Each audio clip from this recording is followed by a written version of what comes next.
नमस्कार. विनायक घाळ स्टडी या यूट्यूब चॅनलवर आपल्या सर्वांचे सहर्ष स्वागत आहे. विद्यार्थी मित्रांनो, TET परीक्षेच्या तयारीला आपण सर्व लागलेलोच आहोत, परंतु त्याच्या अभ्यासाला सुरुवात करण्या अगोदर आपण जी परीक्षा देणार आहोत तर त्या परीक्षेचा अभ्यासक्रम नेमका काय आहे आणि आपल्याला किती खोलीपर्यंत अभ्यास करायचा आहे हे माहीत असणं गरजेचं आहे. म्हणूनच मागच्या व्हिडिओमध्ये आपण मराठी या विषयाचा आवाका नेमकं काय आहे आणि अभ्यासक्रम आपल्याला परीक्षेमध्ये जे प्रश्न विचारलेले होते तर त्याच्यावरून आपण जो ॲनालिसिस केलेलं होतं तर त्यानुसार आपण मराठीचा अभ्यासक्रम पाहिलेला होता. आजच्या व्हिडिओमध्ये आपण इंग्रजी या विषय घटकावरती नेमके कोणत्या उपघटकांवरती प्रश्न विचारले जातात ते पाहणार आहोत. तर पहिला जो टॉपिक आहे त्याच्यामधला तर तो आहे पार्ट्स ऑफ स्पीच, ज्याला आपण मराठीमध्ये शब्दांच्या जाती म्हणतो. तर इंग्रजीमध्ये देखील आपल्याला माहीतच आहे की 8 शब्दांच्या जाती म्हणजेच पार्ट्स ऑफ स्पीच आहेत. मग ते कोणते कोणते? नाउन म्हणजे नाम, प्रोनाउन म्हणजे सर्वनाम, व्हर्ब क्रियापद, ॲडजेक्टिव्ह विशेषण, ॲडव्हर्ब क्रियाविशेषण, प्रिपोजिशन शब्दयोगी अव्यय, कंजंक्शन उभयान्वयी अव्यय आणि इंटरजेक्शन म्हणजे केवळ प्रयोगी अव्यय. मग या घटकांवरती आपल्याला प्रश्न काय विचारले जातं तर यांचे आपल्याला एक एक्झाम्पल दिलं जातं आणि त्याच्यामध्ये मग कंजंक्शन कोणतं दिलेलं आहे ते ओळखा किंवा टाइप्स ऑफ कंजंक्शन, मग यामध्ये कोणत्या कंजंक्शनचा कोणता टाईप वापरलेला आहे, व्हर्बचा कोणता टाईप वापरलेला आहे किंवा त्याच्यामधलं एक ॲडजेक्टिव्ह कोणता आहे, असे प्रश्न आपल्याला या पार्ट्स ऑफ स्पीचवरती विचारले जातात. त्याचबरोबर मग हे जे आहेत तर हे पार्ट्स ऑफ स्पीच 8 आहेत आणि प्रत्येकाचे टाइप्स आहेत. फॉर एक्झाम्पल नाउन म्हणजे नाम. मग नामाचे कोणते कोणते टाइप्स आहेत तर ते आहेत प्रॉपर नाउन, त्यानंतर common noun, collective noun, abstract noun, countable noun आणि अनकाउंटेबल नाउन. हे नाउनचे टाइप्स आहेत. मग यावरती आपल्याला प्रश्न कसा विचारला जातो तर find out the proper noun from the sentence, किंवा एक सेंटेन्स दिलेलं असतं त्याच्यामधल्या एका शब्दाला अंडरलाईन करून दिलेली असती आणि त्यामध्ये असणारं नाउनचा टाईप कोणता आहे ते ओळखा. अशा प्रकारे आपल्याला नाउन या घटकावरती प्रश्न विचारला जातो. त्यानंतर प्रोनाउनचे टाइप्स कोणते कोणते आहेत? पर्सनल प्रोनाउन, रिफ्लेक्सिव्ह प्रोनाउन, त्यानंतर डेमॉन्स्ट्रेटिव्ह प्रोनाउन, इंट्रोगेटिव्ह प्रोनाउन आणि रिलेटिव्ह प्रोनाउन. मग आपल्याला प्रोनाउन या घटकावरती देखील काय विचारलं जातं? मग find out the personal pronoun from this sentence. मग यामध्ये किंवा त्याचा टाईप कोणता आहे, सेंटेन्स दिलं जातं त्याला अंडरलाईन केली जाते एका शब्दाला आणि त्यानुसार आपल्याला प्रोनाउन ओळखा. व्हर्बचं देखील तेच, मेन व्हर्ब म्हणजे काय, त्यानंतर ऑक्झिलरी व्हर्ब म्हणजे काय, ट्रान्झिटिव्ह अँड इनट्रान्झिटिव्ह व्हर्ब म्हणजे काय आणि मॉडल व्हर्ब्स म्हणजे काय, हे आपल्याला व्हर्ब या घटकामध्ये शिकायचं आहे. त्यानंतर ॲडजेक्टिव्ह, टाइप्स ऑफ ॲडजेक्टिव्ह आणि डिग्री ऑफ कंपॅरिझनमध्ये या ॲडजेक्टिव्हचा कशा प्रकारे उपयोग केला जातो हे देखील, कारण आपल्याला डिग्रीवरती देखील प्रश्न विचारलेले असतात. मग इथे ही इज टॉलर या ठिकाणी टॉल हे काय आहे? ॲडजेक्टिव्ह आहे आणि त्याला ER प्रत्यय लागलेला आहे म्हणजेच ही कंपॅरेटिव्ह डिग्री झालेली आहे. व डिग्रीमध्ये ॲडजेक्टिव्हचा उपयोग कशा प्रकारे केला जातो हे देखील आपल्याला ॲडजेक्टिव्ह हा टॉपिक शिकत असताना प्लस डिग्री ऑफ कंपॅरिझन शिकत असताना देखील पाहायचं आहे. त्यानंतर ॲडव्हर्ब म्हणजे काय? क्रियाविशेषण. मग त्याचे टाइप्स कोणते कोणते आहेत? Adverb of manner, place, time, frequency, degree हे सगळे ॲडव्हर्बचे टाइप्स आहेत. मग त्यांचा उपयोग कुठे कुठे केला जातो वाक्यामध्ये हे आपल्याला शिकायचं आहे. त्यानंतर preposition of time, place, direction हे सगळे प्रिपोजिशनचे टाइप्स आहेत आणि त्यांचा यूज कशा प्रकारे केला जातो. या ठिकाणी the book is on the table या सेंटेन्समध्ये ऑन हे काय आहे? प्रिपोजिशन आहे. मग हे ऑन या ठिकाणी कोणतं प्रिपोजिशन म्हणून वापरलेलं आहे असे प्रश्न आपल्याला परीक्षेमध्ये विचारलेले असतात. त्यानंतर कंजंक्शन म्हणजे काय की 2 शब्द किंवा वाक्य जोडणारा जो शब्द आहे ज्याला आपण मराठीमध्ये उभयान्वयी अव्यय म्हणतो त्यालाच इंग्रजीमध्ये कंजंक्शन म्हणतात. मग कंजंक्शनचे टाइप्स कोणते कोणते? कोऑर्डिनेटिंग, त्यानंतर सबऑर्डिनेटिंग कंजंक्शन, कोरिलेटिव्ह कंजंक्शन ते म्हणजे काय यांचं सविस्तर अभ्यास करणं गरजेचं आहे. त्यानंतर इंटरजेक्शन म्हणजेच it is used for expressions of emotion म्हणजे काय आपल्याला ज्या इमोशन आहेत मग त्या कोणत्या कोणत्या? जॉय, सरप्राईज असेल, पेन असेल, अप्रुव्हल असेल ह्या सगळ्या इमोशन्स एक्सप्रेस करण्यासाठी आपण इंटरजेक्शनचा वापर करतो. मग इंटरजेक्शनचा वापर करत असताना आपण कोणतं एक विरामचिन्ह या ठिकाणी इथे दिलेलं आहे, वाव, दॅट्स अमेझिंग, हे जे सेंटेन्स आहे या ठिकाणी काय वापरलेलं आहे, तर ते आहे उद्गारवाचक चिन्ह. कशा प्रकारे वापरलं जातं, कुठे वापरलं जातं, हे अभ्यासने या सगळ्या गोष्टीमध्ये अभ्यास करणं गरजेचं आहे. ह्या 8 पार्ट्स ऑफ स्पीच आणि त्यांचे सर्वांचे टाइप्स या सगळ्यांचा आपल्याला पार्ट्स ऑफ स्पीच या घटकामध्ये अभ्यास करणं गरजेचं आहे. या घटकावरती आपल्याला परीक्षेमध्ये हमखास 2 ते 3 प्रश्न विचारलेले असतात, त्यामुळे याचा सविस्तर अभ्यास करणं गरजेचं आहे. पुढचा घटक आहे टेन्स. टेन्सला मराठीमध्ये काळ असं म्हटलं जातं. आपल्याला जसं माहीत आहे की मराठीमध्ये देखील काळाचे 3 प्रकार आहेत, वर्तमान काळ, भविष्यकाळ आणि भूतकाळ. त्याच प्रकारे इंग्रजीत देखील काळाचे 3 प्रकार आहेत, ते म्हणजे present tense, past tense, future tense, आणि प्रत्येकाचे 4 टाइप्स. मग ते कोणते, सिंपल, त्यानंतर कंटिन्युअस, परफेक्ट आणि परफेक्ट कंटिन्युअस, हे प्रत्येकाचे 4 उपप्रकार आहेत. मग यामध्ये आपल्याला या घटकावरती प्रश्न कसा विचारला जातो, पहिल्यांदा एक प्रकार असा असतो की एक सेंटेन्स दिलेलं असतं आणि त्याचा काळ ओळखा, म्हणजे ते वाक्य कोणत्या काळातील आहे. मग सिंपल आहे, कंटिन्युअस आहे, प्रेझेंट आहे, पास्ट आहे, तो काळ ओळखा.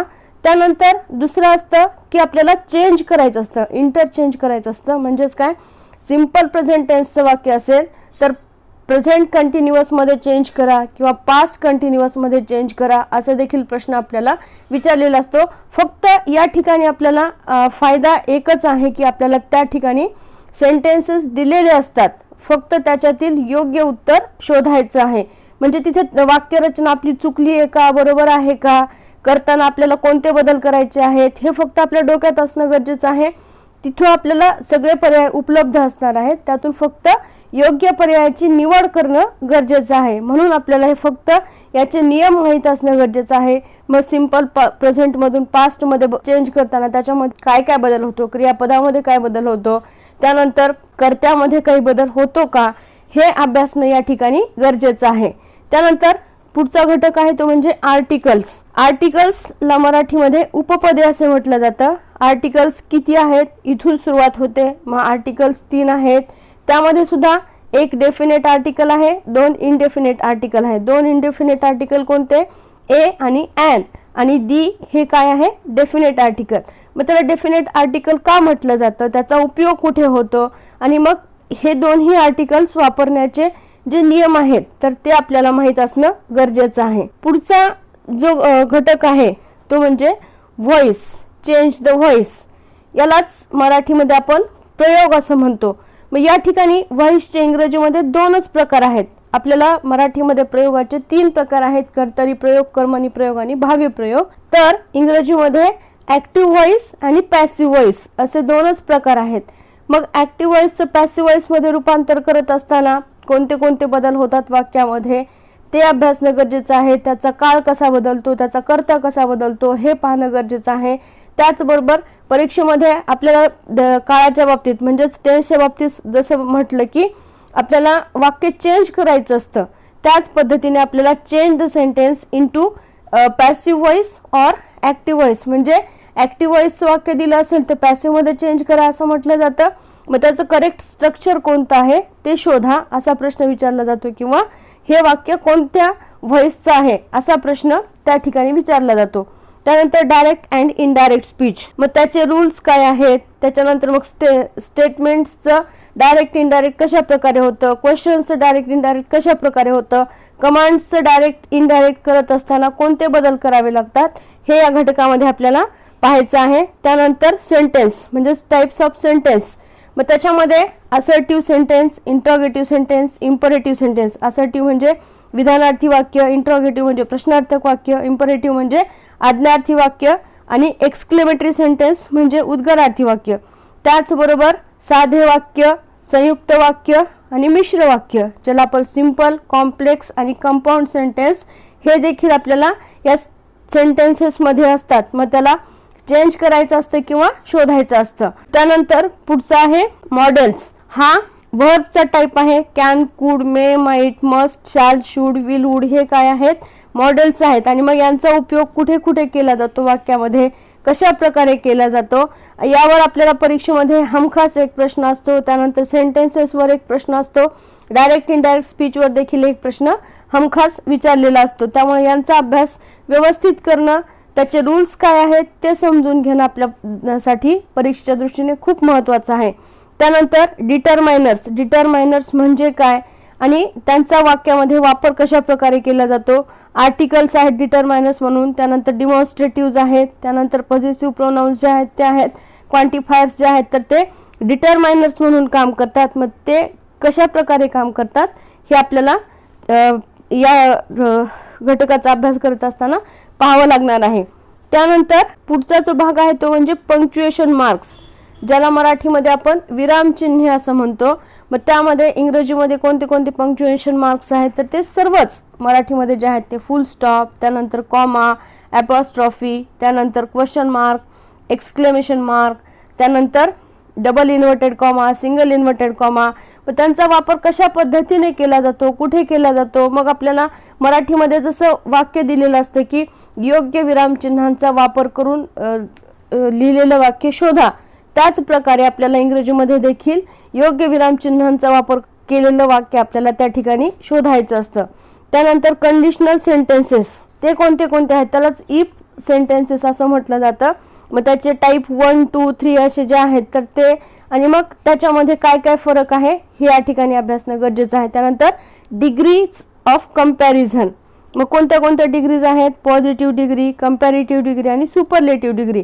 मग पॉझिटिव्ह डिग्रीचं सुपरलेटिव्ह डिग्रीमध्ये चेंज करत असताना काय बदल करावे लागतात वाक्यामध्ये. त्यानंतर कंपॅरेटिव्ह डिग्रीचं पॉझिटिव्ह डिग्रीमध्ये आपल्याला जर चेंज करायचं असेल वाक्य तर त्याच्यामध्ये काय काय बदल करावे लागतात हे आपल्याला या ठिकाणी अभ्यासणं गरजेचं आहे. त्यानंतर इन्फिनिटिव्ज अँड जिरंड म्हणजे काय. इन्फिनिटिव्ह म्हणजे टू प्लस व्हर्ब, म्हणजेच व्हर्बचं मूळ रूप त्याला इन्फिनिटिव्ह, आणि जिरंड म्हणजे ING फॉर्म ऑफ वर्ब. तर ते अभ्यासणं आपल्यासाठी गरजेचं आहे. यावर देखील परीक्षेमध्ये प्रश्न विचारला जातो. त्यानंतर फ्रेजेस अँड क्लॉजेस, 3 क्लॉजेस आहेत इंग्रजीमध्ये, ते म्हणजे नाउन क्लॉज, त्यानंतर ॲडजेक्टिव्ह क्लॉज आणि ॲडव्हर्ब क्लॉज. मग हे क्लॉजेस करत असताना त्या वाक्यामध्ये कोणते कोणते बदल अपेक्षित आहेत किंवा कोणते कोणते बदल केले जातात. त्याचबरोबर नाउन क्लॉज म्हणजे काय, ॲडजेक्टिव्ह क्लॉज म्हणजे काय, त्यानंतर मेन क्लॉज कोणता, सबऑर्डिनेट क्लॉज कोणता. त्या वाक्यामधला आपल्याला जेव्हा क्लॉज ओळखायचा असतो त्याच्यामध्ये आपल्याला मेन क्लॉज एक असतो आणि सबऑर्डिनेट क्लॉज एक असतो, तर ते दोन्ही ओळखायचे असतात. त्याच्यामध्ये फरक काय आहे हे शोधणं गरजेचं आहे. आणि शेवटचा घटक तो म्हणजे व्होकॅब्युलरी. यामध्ये मग काय काय येतं, फ्रेजेस, त्यानंतर one word substitution, synonyms, antonyms आणि इडम्स हे घटक यामध्ये येतात. या घटकावरती आपल्याला परीक्षेमध्ये हमखास 2 ते 3 प्रश्न विचारले जातात. एखादा अँटोनिम ओळखा, एखादा सिनोनिम ओळखा, वन वर्ड सबस्टिट्यूशन ओळखा. त्यानंतर इडम्सवरती देखील आपल्याला प्रश्न विचारलेला असतो. हे सर्व घटक आहेत. त्याचबरोबर ज्याप्रमाणे मराठीमध्ये साहित्यिक व त्यांच्या साहित्यकृती दिलेल्या आहेत त्याचप्रमाणे इंग्रजीमध्ये आणखीन एक घटक आहे ज्यावर एक प्रश्न हमखास विचारलेला असतो. तो आपल्या ह्या यादीमध्ये घालायचा विसरला, तो म्हणजे फिगर ऑफ स्पीच. इयत्ता 8वी ते 10वीच्या इंग्रजीच्या पुस्तकामध्ये आपल्याला फिगर ऑफ स्पीच आहेत, वेगवेगळे आहेत. त्याला मराठीमध्ये भाषेचे अलंकार आपण म्हणतो, तर तेच तशाच प्रकारचे भाषेचे अलंकार इंग्रजी भाषेत सुद्धा आहेत. मग त्याच्यामध्ये आपल्याला त्याची डेफिनेशन दिलेली असते आणि हा फिगर ऑफ स्पीच कोणता आहे ओळखा, किंवा आपल्याला त्याचं उदाहरण दिलेलं असतं आणि याचा फिगर ऑफ स्पीच कोणता आहे ते ओळखा. या एक घटकावर आपल्याला परीक्षेमध्ये हमखास प्रश्न विचारलेला असतो. आणि मग 3 प्रश्न आपल्याला पॅराग्राफवरती किंवा एखादी पोएम दिलेली असते त्यावरती विचारलेले असतात. अशा प्रकारे आपल्याला या सर्व घटकांवरती प्रश्न विचारलेले असतात. आपल्याला हा अभ्यासक्रम खूप मोठा जरी वाटत असला तरी आपण 5वी पासून इंग्रजी शिकत आलेलो आहोत. ग्रामरचा अभ्यास आपल्याला प्रत्येक वर्षी आहे. आता यावर्षी सुद्धा 6वी पासून व्याकरणाचा जो भाग आहे म्हणजे 6वीला पार्ट्स ऑफ स्पीच आहेत, 7वीला डिग्री ऑफ कंपॅरिझन आहे, त्याचबरोबर आर्टिकल्स वगैरे आपल्याला 5वीच्याच अभ्यासक्रमामध्ये समाविष्ट आहे. त्यामुळे आपण थोडंसं लक्ष देऊन या गोष्टींकडे अभ्यास केला तर इंग्रजी विषय देखील आपल्याला अवघड बिलकुलच वाटणार नाही. कमीत कमी आपण 20 ते 25 मार्क सहज या विषयामध्ये देखील मिळवू शकतो. फक्त आपल्याला थोडंसं सिरियसली अभ्यास करणं गरजेचं आहे. 6वी, 7वी, 8वी, 9वी, 10वीची जी पुस्तकं आहेत त्याच्या खालचं जे व्याकरण आहे म्हणजे नवीन जे शैक्षणिक बदल झालेले आहेत तर त्यामध्ये प्रत्येक धड्याच्या खाली व्याकरण दिलेलं आहे. तर तेवढं जरी आपण अभ्यासलं आणि एखादं चांगलं व्याकरणचं कोणतंही पुस्तक वापरलं तर आपल्याला 20 ते 25 मार्क सहज या विषयामध्ये देखील मिळू शकतात. आपल्या या चॅनलच्या माध्यमातून या सर्व घटकांची आपण तयारी तर करणारच आहोत. त्याचबरोबर तुम्ही देखील स्वतःचा अभ्यास करत असताना त्या घटकांचा अभ्यास करणं, आपल्या पुस्तकं असतील तर ते चाळून त्याच्या खालचं व्याकरण फक्त बाजूला काढून लिहून काढलं तर आपल्याला त्याचा देखील फायदा होणार आहे.